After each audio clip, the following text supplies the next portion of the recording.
제일 중요한 부분은 그 부분입니다. 너네한테 사례 주면서, 건반 주면서도 있을 수 있고, 아니면 음표 주면서 물어볼 수도 있고, 그죠? 근데 이제, 뭐, 아무 표시도 없이 주지는 않겠지. 악보 못 읽는 사람도 있을 수 있으니까. 근데 학교 시험이라서 또 경우의 수는 조금 더 따져봐야 될 것 같긴 해요. 근데 단순히 그냥 르네상스 시기의 음악의 특징을 그냥 단순 서술하기만 한 게 아니라 실질적으로 이제 이 안에 음악적인 요소들 가지고 전문적인 내용 가지고 조금 건드리는 부분이 있기 때문에 그거까지 조금 감안해서 읽어야 되는 글이다라는 기본 전제. 그래서 그 부분이 어려워요. 딴 거보다. 그러니까 전반적인 내용 자체는 무난해요. 그냥 구분만 잘해두면 돼요. 근데 세부적인 내용들 몇 가지가 한두 문제 정도에서 건드리겠죠. 학교 시험에서도. 그 부분이 조금 문제가 되겠죠. 갑시다. 자, 15세기 이전의 유럽에서 됐죠? 15세기 이전 얘기 먼저 나와. 그때는 신에게 바치기 위한 종교적 목적이었다, 일단. 하지만 인간을 중시하는 경향이 두드러진 르네상스. 르네상스 예술의 특징이죠. 인간 중심. 그렇죠? 그리고 인쇄술이 발달하면서 악보가 보편화됐다. 따라서 대중이 음악에 손쉽게 접근할 수 있게 됐다. 배경이죠? 인쇄술이 발달했다. 됐죠? 그래서 악보가 보편화됐다. 따라서 대중이 음악에 손쉽게 접근할 수 있게 됐다. 따라서 결과. 됐죠? 이게 르네상스 시기 음악의 특징이죠. 미학적 기쁨과 즐거움을 얻는 것에 사용되기 시작했다. 일단 뭐 여기까지는 기본적으로 어려울 거 없는 내용이죠. 15세기 이전의 음악의 특징들은 종교적인 거. 근데 르네상스 시기가 되면서부터 음악은 기쁨, 즐거움을 위한 도구. 이렇게도 쓰이기 시작했다. 이런 것들은 뭐 너네가 어려워할 내용이 전혀 아닙니다. 자, 르네상스 시기의 음악은 다양한 측면에서 변화했다. 우선 현대의 소프라노, 알토, 테너, 베이스의 4성부 짜임새 동그라미 하시면 되겠네요. 이 시기에 확립되었다라고 이야기하는 거. 다시 한번 얘기하지만 르네상스 시기의 특징은 전부 다 지금 동그라미로 묶을 거예요. 자, 르네상스 이전까지 괜찮습니까? 이전에는 대부분 삼성부 썼다네요.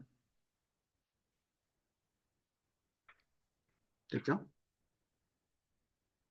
자, 르네상스 시기에 가장 낮은 음역대인 베이스가 추가된 4성부 음악이 유행하였고, 그래서 삼성부와 함께 사용되었다. 삼성부도 없어진 건 아니에요. 그러니까 기본적으로 여기서 우리가 정리할 수 있는 내용, 그러면 여기 세모. 이전 시기 같은 경우에는 소, 알, 테 이렇게 삼성부였다는 거죠.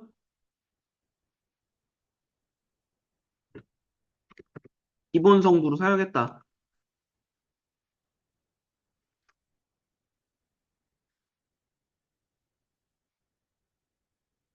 됐죠? 항상 본문 독해하실 때 가장 우리가 눈여겨보야 어디다 여기다 둘게요. 가장 기본적으로 보셔야 되는 게 뭐냐면 얘네들이 이 출제자 놈들이 직접적으로 언급하지 않은 명제를 자꾸 뽑아내야 됩니다. 그냥 기본 성부로 세 개가 쓰였다라고만 얘기했잖아. 그 기본 성부 세 개가 뭐다라는 얘기는 구체적으로 없잖아. 근데 그 뒤에 뭐라고 얘기했어? 사성부에는 베이스가 추가되었다라고 얘기했으니까 유추할 수 있잖아. 그쵸? 그 전에 삼성부는 뭐가 된다라고 하는 거. 괜찮습니까? 이런 명제들. 그렇죠? 다만 한 가지만 체크하고 넘어가는 거 다시 한번 여기서 마지막으로 체크하고 넘어가는 거. 삼성부와 함께해요. 사성부 음악이 유행했다 맞아. 근데 삼성부는 사라졌다가 아니야.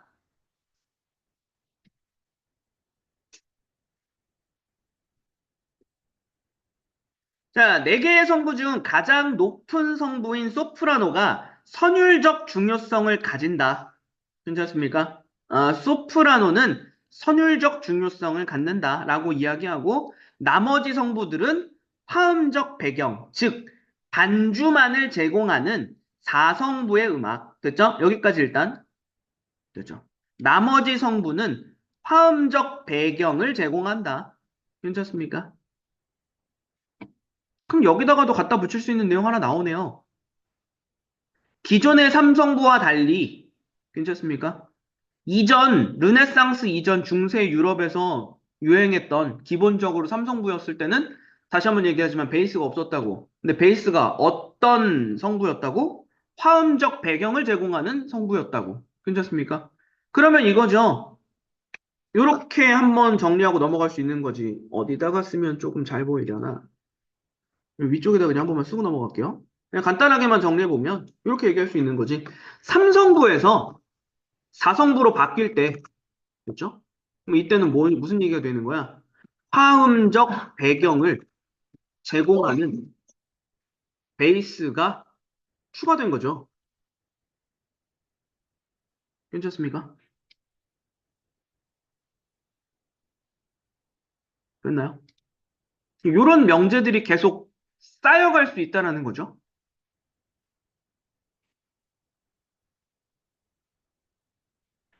괜찮습니까? 자, 이런 것들을 우리는 호모포니라고 이야기한대요. 됐지? 요거를 호모포니라고 얘기한대.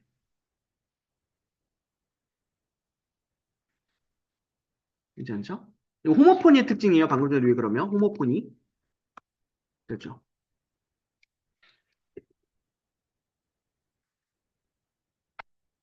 됐지? 그 뒤에 각 성부가 대등한 비중을 갖고 각각의 역할을 하는 사성부 음악을 폴리포니라고 한다. 요게 지금 그러면 내용이 갈라지죠? 폴리포니 얘기도 나오죠? 괜찮습니까? 삼성부에서 사성부로 바뀔 때, 됐죠? 바뀔 때, 각 성부가, 자, 이렇게 하자. 대등한 비중을 갖는 베이스가 추가됐다면, 이걸 본문에 따르면 이걸 폴리폰이라고 얘기하는 거죠? 괜찮습니까?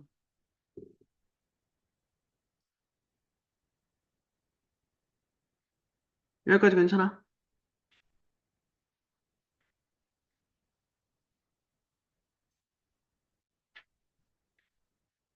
지금 정보들끼리 엮은 겁니다. 자, 정리 한 번만 하고 넘어갈게. 르네상스 이전에는 삼성부였다고. 근데 르네상스 시기가 되면서 사성부로 바뀐 것까지는 일단 확정이야. 됐죠? 근데 그 사성부로 바뀌는 과정에서는 베이스가 추가된 거라고. 근데 그 베이스만 놓고 얘기할 건 아니지만, 됐지? 나머지 이제 소프라노 빼고 나머지 세 개와의 관계를 얘기하는 거지만, 일단 추가된 베이스에만 포인트를 맞춰서 너네한테 얘기할 수도 있단 말이지. 어쨌든 그 베이스라고 하는 것도 삼성부 중에 하나니까. 나머지 삼성부 중에 하나니까. 괜찮습니까? 그러면 이 얘기가 되는 거지. 삼성부에서 사성부로 바뀔 때, 그치?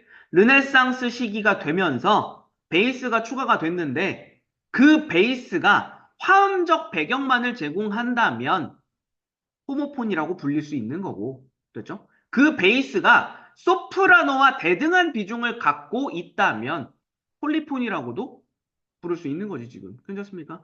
됐죠? 지금 이렇게 저렇게 문장을 지금 많이 짜임새를 구성해 보는 겁니다. 그렇죠? 주어진 것만 가지고 단순하게 문제 낼 만한 지문이 아니야. 내용 일치만 가지고 문제 내면 이거 아무도 안 틀려요. 사실 별거 없어요. 끊어주시고요. 됐죠?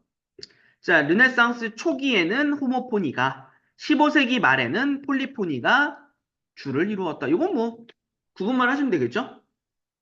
호모포니는 초기, 15세기 말에는 폴리포니. 됐죠? 구분만 해두시면 될 것 같고요. 내려갈게요. 내려가서. 자, 이러한 변화는 여러 성부의 음이 동시에 울리는 화성에서 이제 각 성부의 개별적인 선율로 당시 사람들의 관심이 옮겨간 것과 관련이 있었다. 뭐 이것도 마찬가지네요. 동시에 울리는 화성에서 개별적인 선율로 관심이 옮겨갔다. 라고 하는 게 됐죠? 호모포니에서 폴리포니로 바뀌는 거 됐습니까? 그 이유가 되는 거죠. 이렇게 되는 거네요, 여기 지금. 동시에 올린다고? 호모포니. 개별적인 선율로? 폴리포니. 괜찮습니까?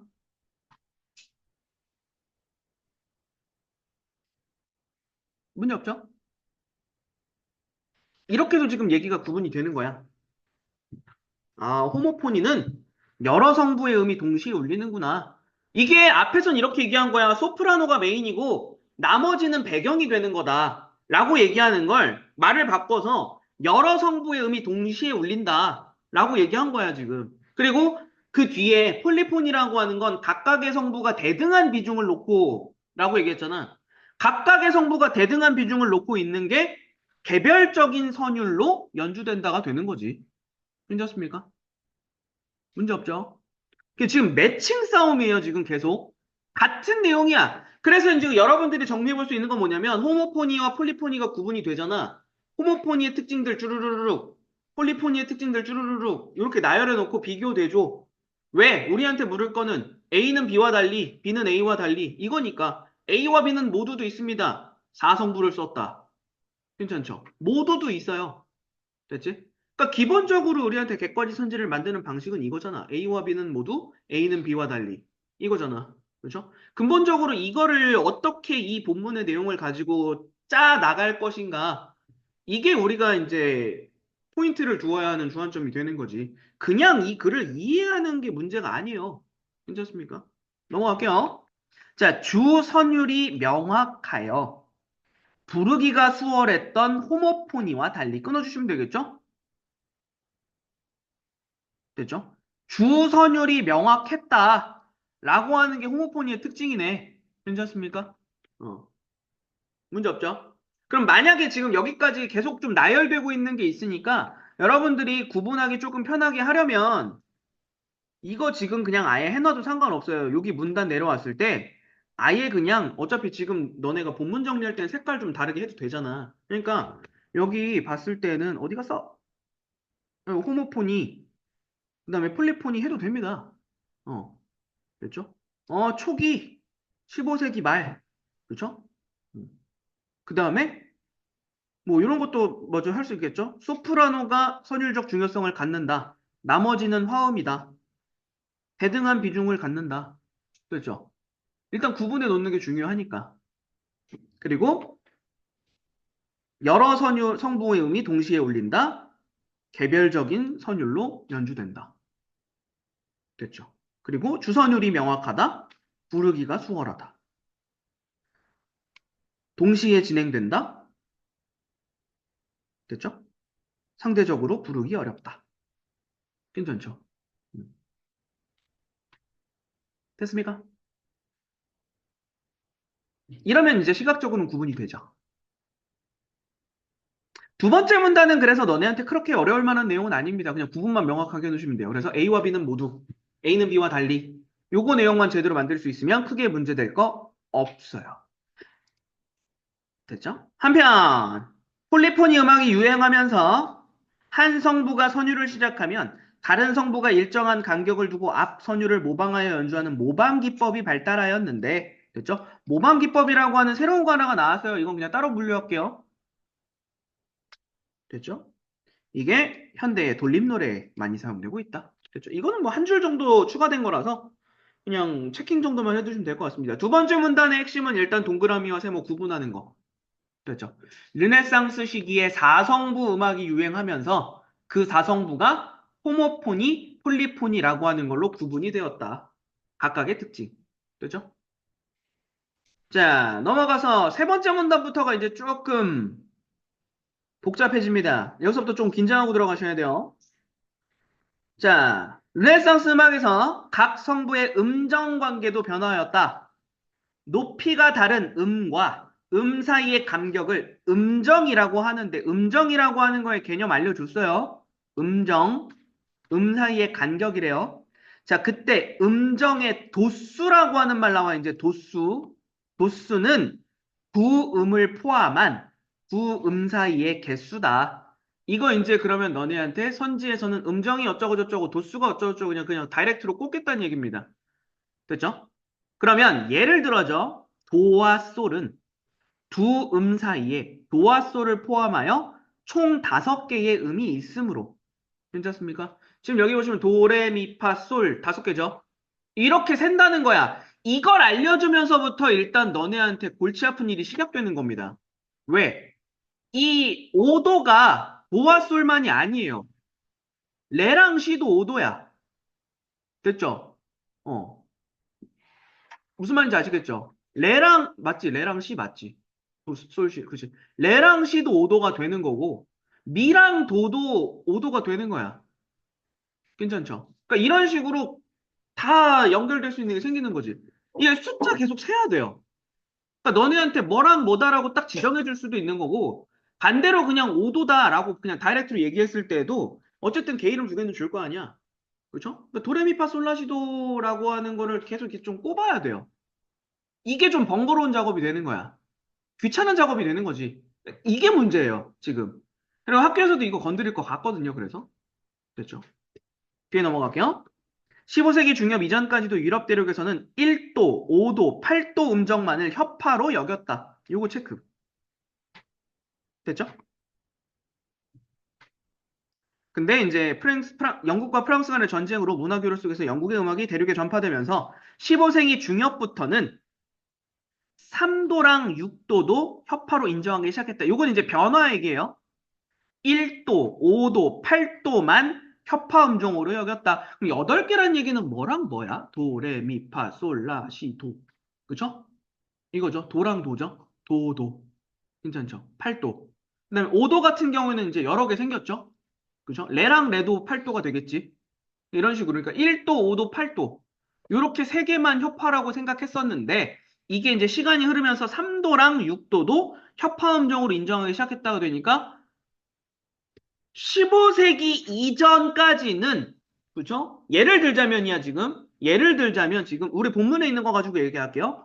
도와 솔을 포함하는 5도가, 그죠? 15세기 이전까지 협파 음정에 불과했지.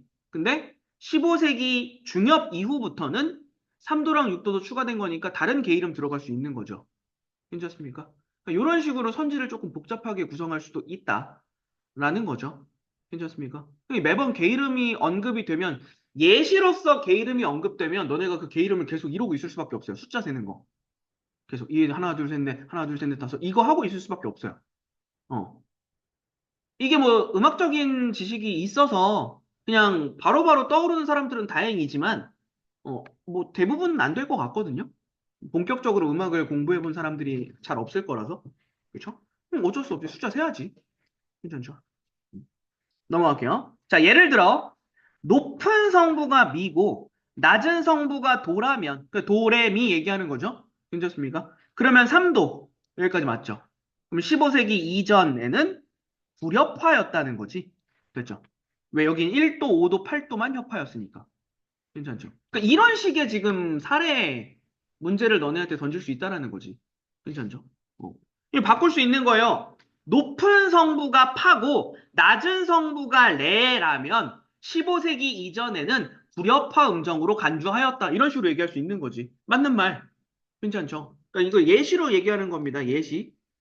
그렇죠? 예시. 높은 성부가 레. 됐죠? 낮은 성부가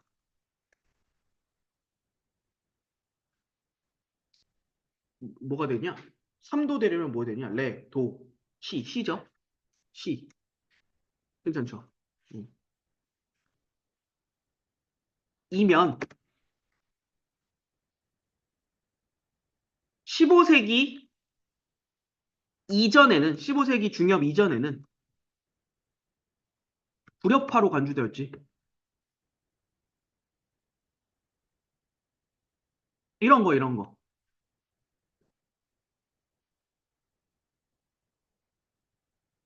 괜찮습니까? 그러니까 이 지문에서 제일 짜증나는 영역이 이 파트일 것 같더라고. 어.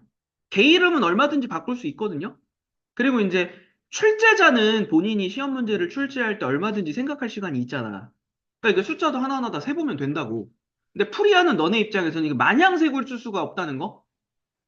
그게 이제 좀 문제가 될 수 있겠죠. 무슨 말인지 이해되시죠? 어, 그렇죠. 넘어가도 되겠죠? 한편 하고 아예 본문 자르고 넘어갈게요. 이제 말하는 중심 내용이 달라져요. 하버든이라고 하는 삼성도 새로 나옵니다. 하버든. 그렇죠? 15세기 중엽에는 삼성부 연주 방식이 유행하였다라고 했지. 파버드는 삼성부야. 괜찮습니까? 그럼 파버드는 뭐뭐뭐, 소, 알, 해 사용했다고. 괜찮습니까? 파버드는 베이스가 없어요. 그러니까. 이 기본적으로 깔리는 거예요, 이제. 이게 앞에 설명했으니까. 4성부는 베이스가 추가된 거고, 3성부는 베이스가 없었을 때까지잖아. 그치? 그러니까 파버드는 소프라노, 알토, 테너 연주인 거지. 그렇죠? 그때 파버든 악보는 가운데 성부만 기보가 된대요. 그렇죠? 나머지 성부는 기보가 되어 있지 않답니다. 그렇죠? 가운데 성보만 쓰여 있대. 그렇지? 지금 무슨 얘기인지 아시겠죠? 예를 들어 도, 미, 솔이야 삼성부가 그러면 미만 악보로 표시되어 있다고. 괜찮습니까? 이처럼 기보되지 않은 것을 연주하기 때문에 즉흥 연주라고도 불렀답니다. 따라서 하버든에서 기보되지 않은 성부는 가운데 성보와 일정한 간격을 두고 높거나 낮게 연주하였다. 이거 그래서 짜증나는 거 두 번째 되는 겁니다. 너네한테 그냥 던져주면 됩니다. 이 악보는 파버든이다. 라고 얘기하면은 여기 미만 기보돼 있을 거예요. 예를 들어서. 그러면 그 뒤에 나오죠. 자, 높은 성부는 4도 위. 괜찮? 괜찮습니까? 그러니까 예를 들어서 가운데 성보의 음이 도레미라면 높은 성보는 4도 위니까 도레미파. 됐죠? 또 숫자 세야 되는 거야. 그죠? 레미파솔. 그죠?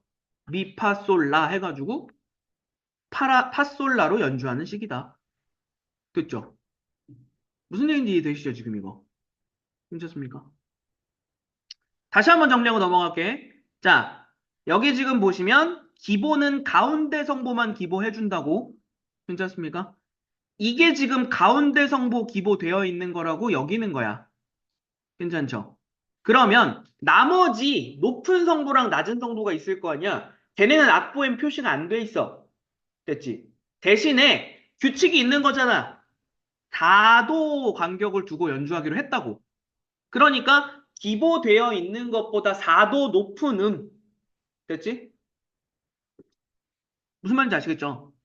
음, 넘어가도 되겠죠? 자, 요름에 대해서 포르부동이라는 연주 방식이 나타났다. 포르부동 구분할게요. 벌써 시작되잖아. 파버는과 달리. 됐죠? 자, 포르부동은 악보에 6도 또는 8도 음정인 두 성부만 적혀 있대요. 그러니까 가운데 성부가 없다. 그러니까 얘는 결국 무슨 얘기야? 높은 성부, 낮은 성부 두 개만 적혀 있다고. 기보가 두 개만 돼 있다고. 괜찮습니까? 개짜증나는 거예요, 지금 이게. 너네한테 분명히 그러니까 악보 줄 거예요. 악보를 줄 거라고. 괜찮습니까? 그래서 가장 근본적으로 뭐야? 기보가 한 개만 표시되어 있다면 걔는 일단 파버든이겠지. 됐죠? 그러면 이 악보를 연주할 때는 높은 것 4도, 그치? 뭐 아래로도 4도겠지. 그쵸? 해서 고성부를 연주할 것이고, 맞죠? 그 다음에 두 개가 같이 찍혀 있어. 그럼 걔는 포로부동인 거야. 그럼 걔는 지금 높은 성부, 낮은 성부만 있는 거니까 가운데 성부가 비어있는 모양이겠지? 됐죠? 이거를 지금 너네한테 요구할 수도 있다라는 게 지금 가장 염려스러운 부분인 거야. 무슨 말인지 이해되시죠? 자, 계속 가볼게요. 가운데 성부가 적혀 있지 않다. 일단 이게 제일 중요할 것 같아요. 그렇죠? 그래서 가운데 성부는 높은 성부의 4도 아래 음정으로 연주하였다. 됐습니까? 높은 성부의 4도 아래를 가운데 성부래요. 괜찮습니까? 됐니? 그러면 이렇게 예를 들어서 이렇게 두 개가 찍혀 있어? 근데 맨 위 높은 성부가 도야. 그렇지? 그러면 도, 시, 라, 솔. 그렇죠? 솔이 가운데 성부 음인 거지. 괜찮습니까? 이렇게 연주했다. 맞출 수 있어요, 전부 다. 단 굉장히 불편한 거지, 그냥. 할 수는 있어, 전부 다. 괜찮죠? 그러니까 이거 연습 좀 해봐야 되겠죠? 연습 좀 해봐야 되겠죠? 자, 각 성분은 이처럼 긴밀한 음정 관계를 이루며 연주되었기 때문에 비슷한 음의 길이를 갖게 되었다. 그렇죠? 비슷한 음의 길이를 갖게 되었다. 이 정도. 각 성분은 비슷한 음의 길이. 요거는 뭐. 그래서 가장 높은 성부가 8분음표로 연주되면 아래의 두 성부도 같은 길이로 연주했다. 됐죠? 이거는 뭐 별로 어려울 거 없네요. 그냥 길이가 똑같다니까. 넘어가도 되겠죠? 다음. 자, 또한 르네상스 시계 또한이니까 한 번 더 자를게요, 그냥. 음, 문단 자르고.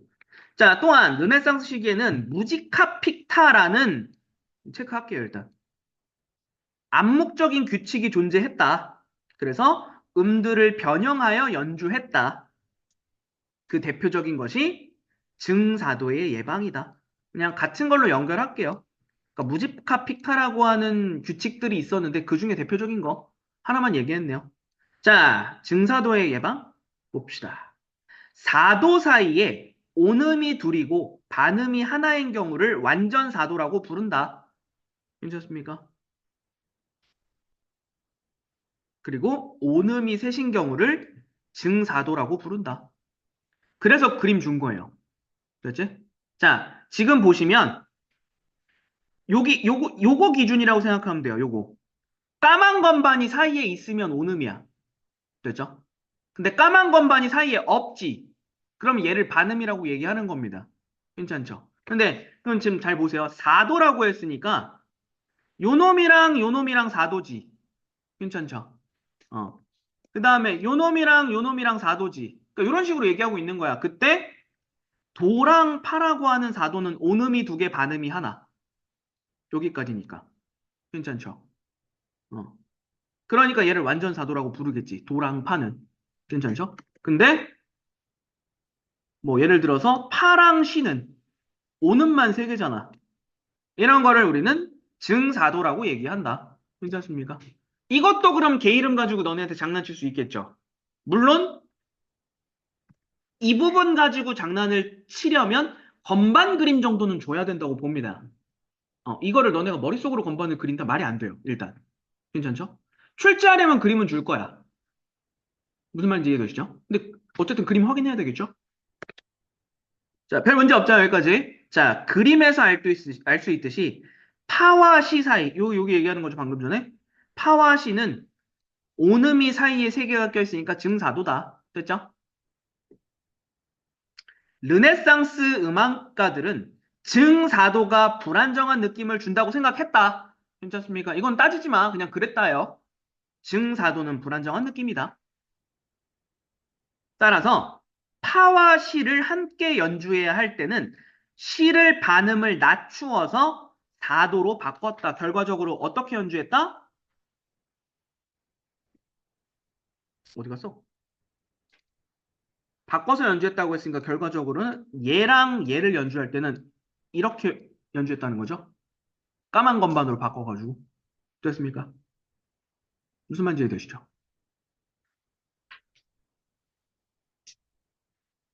그래서 본문에서 글내용 가지고 정리해보면 자, 증사도는 됐죠? 온음이 셋일 경우에는 불안정한 느낌을 주니까 반음을 낮추어서 완전 사도로 바꾸어 연주했다. 괜찮습니까? 이게 뭐라고? 증사도의 예방이라고. 괜찮죠? 르네상스 초기에는 가사의 효과적인 표현이 경시되었지만 경시는 무시. 되죠? 중기에 이르러서는 가사의 표현이 강조되면서 가사의 의미에 맞게 음이나 가락을 표현하는 가사 그리기 기법이 유행하였다. 마찬가지로 초기와 중기의 차이점 한 번 더 얘기하네요. 됐죠? 가사는 조금 가사가 강조 요 차이 괜찮죠? 음. 예를 들어 오르는이라고 하는 가사에는 낮은 음에서 높은 음으로 표현하였다고 이거 예시 뭐 별로 어려울 거 없네요. 이러한 방식들은 음악을 통해 미학적 아름다움을 추구했던 의식과 밀접한 관련이 있다. 마지막 문장도 크게 문제될 거 없는 거. 됐죠? 그러니까 이 지문에서 지금 여러분들이 지금 세 파트 나눴지?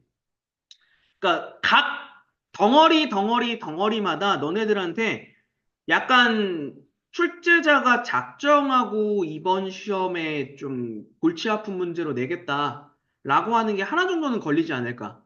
다 내면 일단은 애 많이 먹을 거고, 일단은 패스하셔야 돼요. 여러 개가 출제됐다. 악보 막 가지고 하는 문제가 여러 개 출제됐다. 하나가 출제돼도 일단 계속 패스하세요. 다른 문제 먼저 다 풀고 넘어가서 보는 게 맞는 것 같아. 왜냐면 절대적으로 시간이 들어갈 수밖에 없어요. 그럼 너네 막 숫자 세고 얘가 지금 뭐 비교 본문이랑 비교해야 되고 이 작업이 들어가야 되기 때문에 됐죠. 내가 지금 어느 부분에서 너네가 긴장해야 된다고 하는지는 아시겠죠? 괜찮습니까? 아까 전에 거칠게 한 번만 다시 한번 매듭 짚고 마무리하면 여기 파트 지금 여기 파트 그쵸? 여기 파트 그쵸? 몇 도 몇 도 몇 도 그쵸? 그러니까 뭐와 뭐는 몇 도다 이런 거 얘기하는 거 그나마 여기는 조금 낫죠. 숫자만 세면 되니까 그쵸? 그리고 다음 넘어갔을 때 여기 하버든이라고 하는 연주 방식이랑 뒤에 호르브동이라고 하는 연주 방식이 일단 달라. 둘을 일단 구분해 놔야 돼. 그치? 근데 파버든이라고 하는 애는 가운데 성보만 기보한다. 그리고 높은 성부 4도 차이. 괜찮습니까? 그러니까 가운데 성보가 뭐로 기보되느냐에 따라서 높은 성부가 어떤 개 이름으로 연주돼야 되는지를 뽑아낼 수도 있다는 거죠, 우리가. 그렇죠? 포르부동은 반대로 높은 음, 낮은 음만 기보한다. 대신에 가운데 성보는 높은 음에서 4도 아래. 괜찮죠? 그럼 가운데 성보가 어떤 개 이름으로 연주돼야 되는지도 우리는 맞출 수 있는 거잖아. 맞죠? 이게 이제 두 번째 덩어리에서 가장 큰 문제. 그렇죠? 그 다음에 마지막 내려갔을 때에는 무지카 픽타 요거 얘기할 때 증사도를 예방한다. 라고 할 때는 근본적으로 일단 요거 그림을 염두해서 그림 보면서 보시는 게 맞을 거예요. 괜찮죠? 그럼 예를 들어서 파와 시가 있을 때는 이게 지금 증사도니까 괜찮죠? 사이에 온음이 3개 있는 거. 증사도니까 시를 하나 낮춘다. 됐죠? 무슨 말인지 되시죠? 요렇게 세 덩어리 주의사항이 좀 있습니다, 이 글은. 그 세 파트가 조금 난이도를 높일 것 같아요. 그러니까 단순 구분 자체는 크게 어렵지 않아요. 그렇죠? 요 정도 내용까지 체크해 두시면 되겠습니다.